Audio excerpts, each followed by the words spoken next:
Hello दोस्तों, स्वागत है आप सभी लोगों का सोलो लेवलिंग रिविजिट में। तो दोस्तों, जैसा कि मैंने सोलो लेवलिंग को कंप्लीट अपने चैनल के ऊपर एक्सप्लेन कर दिया है, बट आप में से काफी सारे लोगों की डिमांड थी कि भाई सोलो लेवलिंग को दोबारा से एक्सप्लेन करो। आशा है कि आप लोग इस सीरीज को भी काफी अच्छा सपोर्ट देंगे। तो वीडियो को शुरू करने से पहले थोड़ा सा रिकैप कर लेते हैं। तो जैसा कि जिन्वू काफी तेजी से ग्रो करते हुए जेजू आइलैंड रेड में पहुंचता है और वहां पर काफी सारे हंटर्स की जान बचा लेता है, और वो नजारा पूरी दुनिया देखती है कि किस तरीके से जिन्वू ने ये कारनामा बड़ी आसानी से कर दिखाया। साथ ही में जिन्वू ने अब सबसे ज्यादा ताकतवर और पावरफुल मॉन्स्टर यानी कि बेरू को अपने शैडो सोल्जर आर्मी में ऐड कर लिया है, जिससे कि जिन्वू की पावर अब काफी ज्यादा बढ़ चुकी है। एक रेड गेट के अंदर एंटर कर जाता है और उसके सामने एक नई प्रॉब्लम आती है, जो कि होता है काफी ज्यादा खतरनाक मॉन्स्टर और उसकी आर्मी। और वहीं पे हमारा सीजन 2 एंड हो गया था। तो चलिए दोस्तों, सीजन 3 को बिना किसी देरी के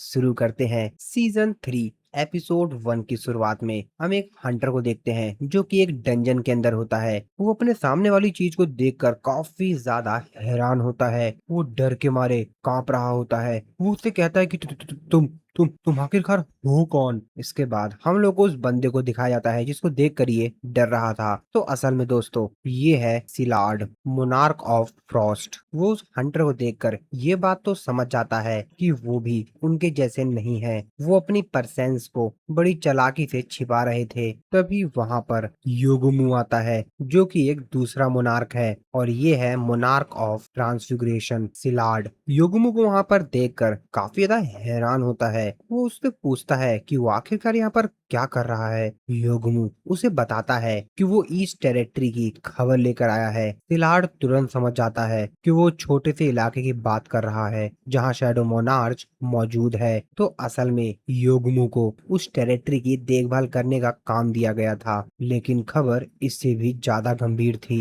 योगुमु सिलार्ड को बताता है कि रूलर साउथ में लीजिया को रिलीज करने वाले हैं। तो दोस्तों, असल में लीजिया सोलो लेवलिंग यूनिवर्स का एक और काफी इम्पोर्टेंट कैरेक्टर है, जो कि असल में मोनार्क ऑफ बिगिनिंग और द किंग ऑफ जाइंट्स है। योगुमु सिलार्ड को भरोसा देते हुए कहता है कि उसको चिंता करने की जरूरत नहीं है, वो उस जगह को संभाल लेगा। जहां तक शैडो मोनार्च की बात है, जब तक आर्किटेक्ट अपनी रिस्पॉन्सिबिलिटी निभाता रहेगा तब तक हमें कोई समस्या नहीं होगी। जिसके बाद योगमू एक और इंटरेस्टिंग न्यूज बताता है। वो बताता है कि ये कंफर्म हो चुका है कि ब्रिलियंट लाइट का सबसे बड़ा फ्रैगमेंट उसी जगह है। ये सुनकर मोनार्क ऑफ फ्रॉस्ट के चेहरे पर एक हल्की सी मुस्कुराहट आती है, लेकिन मोनार्क ऑफ फ्रॉस्ट को अभी भी किसी के होने का एहसास हो रहा था। कोई ताकतवर चीज अभी भी यहाँ पर मौजूद थी। सिलाड इस चीज को नोटिस कर लेता है, लेकिन उनको समझ नहीं आ रहा था कि आखिरकार वो है कौन। और तभी यहाँ पर हम एक और हंटर को देखते हैं, जो कि उन लोगों से कहता है, तो तुम ईस्ट में उसी छोटी टेरिटरी की बात कर रहे हो, कहीं से तुम्हारा मतलब कोरिया तो नहीं। असल में ये हंटर कोई और नहीं, जिन्वू के फादर हैं, जिनका नाम है सांग वान, जो कि एक फायर फाइटर और एस रैंक के हंटर हैं। जिसपे सिलार्ड उससे कहता है, तुम्हें उससे क्या मतलब। तभी योगमू सिलार्ड से कहता है, मोनार्क ऑफ फ्रॉस्ट, हम लोग के पास इतना समय नहीं है कि हम इसे इंसान से खेलें, तो चलिए हम लोग चलते हैं। जिसपे सिलार्ड धमकी देते हुए कहता है कि अगर तुम हमको रोक सको तो कोशिश कर लो। जिसपे जिन्वू के फादर उनसे कहते हैं, तुम्हें क्या लगता है मैं तुम्हें इतनी आसानी से जाने दूंगा। और फिर वो उनके ऊपर अटैक कर देता है, लेकिन मोनार्क ऑफ फ्रॉस्ट उसके अटैक को बड़े ही आसानी से रोक लेता है, एक आइस की दीवार बनाकर। और एक बहुत बड़ा धमाका होता है, और फिर ये सीन यहीं पर ही कट हो जाता है। इधर रेड गेट के अंदर जिन्वू और उस मॉन्स्टर को देखते हैं। वो मॉन्स्टर जिन्वू से कहता है, ओह तो वो तू है जिसने कि मेरे भाइयों को मारा। ये काफी इम्प्रेसिव है। ना छोटा होने के बावजूद भी तू सिर्फ मेरे तक नहीं पहुंचा, बल्कि तू हमारी लैंग्वेज भी जानता है। लेकिन चिंता मत कर, यही तेरा अंत होगा। साथियों बाहर आ जाओ। लेकिन वो मॉन्स्टर ये देख के काफी ज्यादा हैरान होता है कि उसके बोलने पर भी कोई बाहर नहीं आया। थोड़ी देर के लिए तो एकदम शांत सा हो जाता है कि अभी हुआ क्या। तभी जिन्वू थोड़ी सी मुस्कुराहट के साथ बोलता है, छोटा, काफी अच्छा मजाक था। और फिर जिन्वू बोलता है, बाहर आ जाओ। और जिन्वू के ऐसा बोलते ही जिन्वू के सारे शैडो सोल्जर्स उन मॉन्स्टर के कटे हुए शरीर को लेकर बाहर आते हैं। पेड़ के पीछे जितने भी मॉन्स्टर छिपे हुए थे, जिन्वू के शैडो सोल्जर्स ने उन सबको खत्म कर दिया था। जिन्वू कहता है, ऐसा लगता है अब कोई बचा नहीं है। अब ये देख कर तो उस मॉन्स्टर की आंख फटी की फटी रह जाती है। वो कहता है कि क्या? एक ग्रीस, बेरू, सब के सब लोग उन मॉन्स्टर को मारकर बाहर आ गए थे। वो मॉन्स्टर चिल्लाते हुए कहता है कि तू बास्टर्ड। अब इसके आगे वो कुछ बोल पाता। जिन्वू अपने शैडो सोल्जर से कहता है, खत्म कर दो इसे। और बस जिन्वू कैसे बोलने की देर थी, उसके सारे के सारे शैडो सोल्जर्स आसपास खड़े जितने भी मॉन्स्टर्स होते हैं उन सब को खत्म कर देते हैं। जिन्वू के सामने से कुछ मॉन्स्टर्स जिन्वू के ऊपर अटैक करने के लिए आते हैं, लेकिन वो जिन्वू को टच भी कर पाते उससे पहले ही जिन्वू के बाकी शैडो सोल्जर्स उनका नामो निशान मिटा देते हैं। वो मॉन्स्टर चिल्लाते हुए कहता है कि तू मुझसे भिड़ने की कोशिश मत कर, मैं तुझे बर्बाद कर दूंगा, खत्म कर दूंगा तुझे। लेकिन जिन्वू को इन बातों से तो घंटा भी फर्क नहीं पड़ रहा था। उसके चेहरे पर बिल्कुल भी किसी प्रकार का कोई डर नहीं था। और फिर इग्रिस और बेरू उस मॉन्स्टर के ऊपर जाकर अटैक करते हैं। इग्रिस अपनी तलवार से उसका एक हाथ ही काट देता है, जिसके बाद टस्क अपनी स्किल का इस्तेमाल करता है और वो सीधा जिन्वू के पैर के पास आके गिरता है। जिन्वू उस बॉस मॉन्स्टर से कहता है कि अगर तुम मेरे सवाल का आसानी से जवाब दे दोगे तो तुम्हारी ये मौत कम दर्दनाक होगी। लेकिन जिन्वू देखता है कि वो मॉन्स्टर तो पहले ही मर चुका है। हालांकि जिन्वू को इस लड़ाई में ज्यादा कुछ सीखने के लिए नहीं मिला, लेकिन उसे यकीन था कि सिस्टम जानबूझकर उसके रास्ते में रुकावट डाल रहा है। लेकिन वो ये भी जानता था कि वक्त आने पर उसे हर सवाल का जवाब मिल जाएगा। तभी कर्स्ड रैंडम बॉक्स में मिली की अचानक एक्टिवेट होती है। जेजू आइलैंड रेड के दौरान लेवल 100 तक पहुंचने के बाद जिन्वू ने उसकी रिक्वायरमेंट पूरी कर दी थी। जिन्वू सिस्टम से बताता है कि आपको जो की मिली है उसकी एक जानकारी का हिस्सा रिवील किया जा रहा है। उस की का नाम था कार्टनन टेम्पल की, जिसका डिफिकल्ट लेवल अभी पता नहीं था। तो असल में ये की कार्टनन टेम्पल में जाने के लिए थी और इसे केवल सही गेट पर इस्तेमाल किया जा सकता था। गेट की लोकेशन कुछ समय बाद रिवील होने वाली थी, लेकिन अभी उसमें टाइम था लगभग 417 घंटे। कार्टून टेम्पल का नाम सुनते ही जिन्वू के दिमाग में पुरानी यादें लौट आती हैं। वो जगह जहां से उसकी पूरी कहानी शुरू हुई थी। सिस्टम एक बार फिर से उसे उसी जगह बुला रहा था। जिन्वू समझ जाता है कि अब चीजें बदल चुकी हैं। अगर ये सब शुरुआत से प्लान था, अगर सिस्टम उसी के लौटने का इंतजार कर रहा था, तो फिर उसे भी जवाब देना होगा। और वो मन ही मन कहता है, मेरा इंतजार करना, मैं आ रहा हूँ। इसी बीच जिन्हो जो एक अलग ही तरीके से व्यस्त था, तो असल में जो भी लोग उसके सर यानी जिन्हो के खिलाफ झूठी बातें लिख रहे थे सोशल मीडिया पर, वो उन्हें लीगल नोटिस भेजकर चुप करा रहा था। एक और ग्रुप को सबक सिखाने के बाद वो राहत की सांस लेता है। तभी जिन्वू वहां बिना किसी आवाज के आ जाता है। जिन्वू बताता है कि वो अभी अभी गेट से लौटा है और जैसा कि जिन्होंने उसे बताया था कि गिल्ड बनाने के लिए पैसों की जरूरत थी, इसलिए वो अपने साथ ग्रेटर मैजिक कोर्स लेकर आया था। जिन्हो उन्हें देखते ही समझ जाता है कि जिन्वू ने कोई हाई रैंक गेट क्लियर किया है और खुश होकर कहता है अब गिल्ड के एम्प्लॉइज की सैलरीज और बाकी खर्चों की चिंता नहीं करनी पड़ेगी। तभी जिन्वू कहता है कि क्या एम्प्लॉय? जिन्हो उसे बताता है कि क्या आपको याद नहीं है, हमको एक और फाउंडिंग मेंबर चाहिए। लेकिन तभी जिन्वू को बात याद आती है। वो कहता अच्छा, एक और फाउंडिंग मेंबर चाहिए था। कुल 3 लोगों की जरूरत थी, यानी guild master, vice guild master और तीसरा मेंबर। भले ही तीसरा मेंबर सिर्फ कोटा पूरा करने के लिए हो, फिर भी जिन्वू चाहता था कि वो मेहनती और भरोसेमंद इंसान हो, क्योंकि वे उससे सिर्फ एक दो बार नहीं मिलने वाले थे, बल्कि उसी के साथ काम करने वाले थे। तभी जिन्हो सबसे इम्पोर्टेंट बात करता है। वो कहता है कि अभी एक और इम्पोर्टेंट बात है, और वो है हमारे गिल्ड का नाम। क्या आपने कुछ डिसाइड किया ये बात सुन के जिन्हों कहता है अच्छा मुझे लगा ये इतना जरूरी काम नहीं है। जीहो भड़कते हुए कहता है कि क्या क्या क्या, अरे ये तो सबसे ज्यादा जरूरी है। जिसके बाद जीहो उसे कुछ नाम का सुझाव देता है।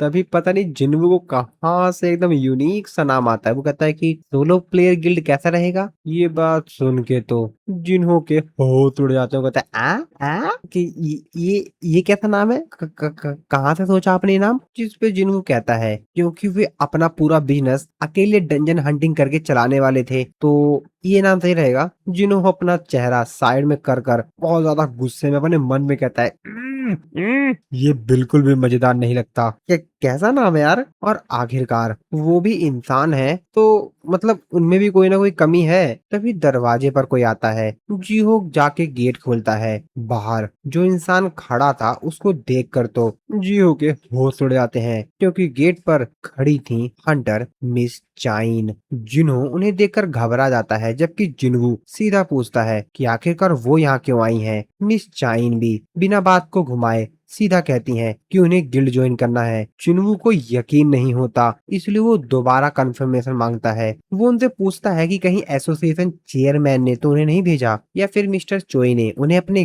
गिल्ड से तो नहीं निकाल दिया। चाइन इन दोनों बातों से इनकार करती हैं। अब जिनवू के लिए ये और भी ज्यादा अजीब था। आखिरकार एक एस रैंक का हंटर उनके छोटे से सोलो प्लेयर गिल्ड में क्यों ज्वाइन करना चाहती थी। जिनवू सीधा ही मिस चाइन से कह देता है, अगर ऐसी बात नहीं है तो फिर आखिरकार क्यों आप हमारा सोलो प्ले गिल्ड को ज्वाइन करना चाहती हैं। अब गिल्ड का ऐसा नाम सुन के तो मिस चाइन के भी होश उड़ जाते हैं। कहती है क्या क्या क्या, सोलो प्ले गिल्ड। जिनवू कहता है क्यों, क्या हुआ। हाँ यही नाम है, कुछ दिक्कत है क्या। और इस नाम के लिए तो वाइस गिल्ड मास्टर और मैं हम दोनों एग्री किए थे। साइड में खड़ा जिन्हों चिल्लाते हुए कहता कि क्या, एक मिनट सोलो प्ले गिल्ड से क्या मतलब है आपका। अरे मैंने कब बोला कि सही नाम है ये। अब जिन्हू जियो की बात सुनकर थोड़ा सा कंफ्यूज हो जाता है। वो कहता है कि अरे तुमने कुछ बोला नहीं तो मुझे लगा कि हाँ सही नाम होगा। क्या मतलब मेरी कोई बातों की कोई वैल्यू नहीं है। जिन्हू मनी मन में सोचता है मेरी जजमेंट इतनी ज्यादा खराब हो गई क्या। तभी जिन्हू नोटिस करता है कि मिस चाइन का जो दिल की धड़कन है और उनका एक्सप्रेशन है वो एकदम से ही चेंज हो गया है। ये शांत रहने की कोशिश कर रही हैं, लेकिन ये मुझे बेवकूफ नहीं बना सकती। आखिरकार ये सब कुछ क्यों कर रही हैं, सिर्फ हमारे सोलो प्ले गिल्ड को ज्वाइन करने के लिए।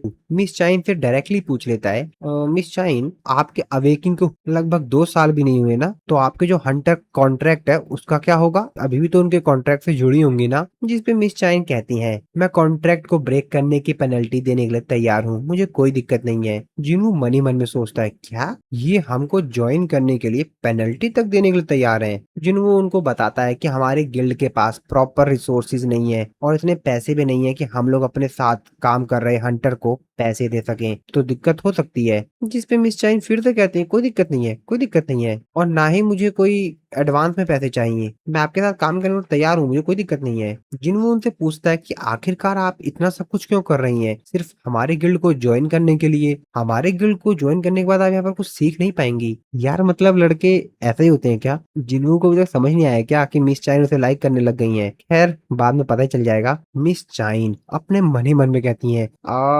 आखिरकार मैं इसे कैसे बताऊं, मतलब अगर मैं ऐसा करूंगी तो ये मुझे पागल ना कहे बस। हाँ हो सकता है ये मुझे पागल ही कहें। और फिर वो याद करने लगते हैं कि सबसे पहले जब वो जिन्हू से डंजन के अंदर मिली थी तो उसकी जो सेंट था वो बाकी लोगों से काफी अलग था। वो कैसे समझाती कि शुरुआत सिर्फ क्यूरियोसिटी से हुई थी। उन्हें जिन्हू के पास कोई फाउल सेंट महसूस नहीं होती थी। बाकी हंटर्स की गंध उन्हें परेशान करती थी, लेकिन जिन्हू अलग था। उसकी मौजूदगी ने उन्हें अपनी ओर खींचना शुरू कर दिया था। इसी क्यूरियोसिटी के कारण चाइन ने जिन्हू के बारे में पता लगाना शुरू करा, और फिर हम लोग को एक्चुअल में कहानी पता चलती है। मिस चाइन ने जिन्हू के बारे में पता लगाना शुरू किया। उन्होंने रात में किसी से फोन पर माइनिंग टीम के एक मेंबर जिन्हू के बारे में जानकारी मांगी। जितना वो उसके बारे में जानती गई उतना ही उनका शक बढ़ता गया। जिन्हू दिखने में एक top tier combat type Hunter था, लेकिन वो समनिंग मैजिक भी इस्तेमाल कर सकता था। इतना ही नहीं, वो एक साथ ना जाने कितने सारे शैडो शैडो सोल्जर्स समन कर सकता था। मिस चाइन जिन्वू के बारे में नेगेटिव न्यूज भी देखती थी, ली मिनसुंग की प्रेस कॉन्फ्रेंस बर्बाद करने वाली खबरें और उसके खिलाफ भरे हुए कमेंट्स। लेकिन जितना वो जिन्वू को समझती गई उतना ही उन्हें महसूस हुआ कि वो असल में बुरा इंसान नहीं था। जेजू आइलैंड रेड सिर पर था, उन्हें अपनी फीलिंग्स पर ध्यान नहीं देना चाहिए था क्योंकि उस मिशन में किसी भी पल जान जा सकती थी। लेकिन डर और तनाव के उस अंधेरे दौर में जिन्वू उनके लिए अकेली रोशनी बनकर आया। होश में आते ही उनका पहला सवाल था, क्या हंटर जिन्वू वहां आए थे? मिस्टर गो उन्हें बताते हैं कि हाँ, जिन्वू आया था। ये बात सुनकर मिस चाइन को राहत मिलती है और वो मनी मन सोचती हैं कि जैसा कि मैंने सोचा था, ये कोई सपना नहीं था, मैं वहां मरने ही वाली थी या शायद मर ही चुकी थी। लेकिन ये सब सपना नहीं था, जिन्होंने उन्हें बचाया था। पर जेंट में देखते हैं मिस चाइन शर्मा रही थी। वो अपने मन में यही सोच रही थी कि अगली बार मौत को टालना अगर असंभव हुआ तो उन्हें क्या करना चाहिए। वो जिन्वू से कहना चाहती थी कि वो आखिरी पल तक उनके साथ रहे, लेकिन ये बात उनके होठों तक आकर रुक जाती है। उन्हें डर था कि कहीं जिन्वू उन्हें पागल ना समझे। अब जिन्वू भी उनको इस तरीके की हरकत करते हुए देखकर थोड़ा सा कंफ्यूज हो जाता है। वो मनी मन में सोच रहा था कि आखिरकार ये सोच क्या रही हैं? क्या ऐसा कुछ है जो ये कहना चाहती हैं लेकिन कह नहीं पा रही? चिनवू भी बस सामने बैठकर उनके जवाब का इंतजार कर रहा था। मिस चाइन का चेहरा पूरी तरीके से लाल हो जाता है। जिन्वू को भी कंफर्म हो चुका था कि ये जरूर कुछ ना कुछ तो छुपा रही हैं। शायद ऐसा कुछ जो उन्होंने काफी लंबे समय से अपने अंदर दबा के रखा है। जिस पे जिन्वू उनसे पूछता है तो क्या वो कुछ जवाब नहीं देंगी? आखिरकार मिस चाइन धीमी आवाज में कहती हैं वो बस आराम से जीना चाहती हैं। जिन्वू तुरंत कहता है कि इसमें गलत क्या है। तभी जिन्हो जिन्वू के पास आकर उसके कान में कहता है, एक एस रैंक का हंटर होने का बोझ मिस चाइन के लिए कितना भारी होगा। जिन्वू मनी मन सोचता है, और वैसे भी अभी इनकी उम्र सिर्फ 22-23 साल होगी, लेकिन पूरी दुनिया की उम्मीद उनके कंधों पर है। जेजू आइलैंड रेड के बाद उनकी हालत भी बहुत खराब हो गई थी। जिन्वू भी उनकी सिचुएशन को समझ सकता था, लेकिन तभी जिन्वू कहता है कि गिल्ड में ज्वाइन करने के लिए आपको एक एंट्रेंस टेस्ट देना होगा। मिस चैन थोड़ा सा हैरान होते हुए कहती है, क्या? जिन्वू उनको बताता है कि ये हमारी नई पॉलिसी है, तो शायद हमारे जो वाइस गिल्ड मास्टर है उन्होंने कोई मिस्टेक कर दी होगी। जिन्हू से कहता है कि हमारे गेस्ट के लिए कुछ ड्रिंक्स और स्नैक्स लेकर आए। मिस चाइन पूछती हैं कि आखिरकार टेस्ट कैसा होगा। जिन्हू उनको बताता है कि उन्हें उसके एक फेवरेट समन किए गए शैडो सोल्जर को हराना होगा। मिस चाइन पूछती हैं कि वो कौन सा समन होगा। जिन्हू उनकी आंखों में देखते हुए कहता है, मैं आपके लिए अपना सबसे ताकतवर सोल्जर चुनूंगा। मिस चाइन के चेहरे पर हल्की सी गंभीरता आ जाती है, लेकिन वो पीछे नहीं हटती। उनका जवाब सीधा था, ठीक है। और अब एक एस रैंक हंटर और एक शैडो मोनार्क के सबसे शक्तिशाली शैडो सोल्जर के बीच कर होने वाली थी। और फिर इसी सीन के साथ हमारा ये वाला जो एपिसोड है वो खत्म हो जाता है। आई होप दोस्तों आप लोगों को वीडियो अच्छी लगी होगी। तो मिलता हूँ मैं आप लोगों को नेक्स्ट वीडियो में।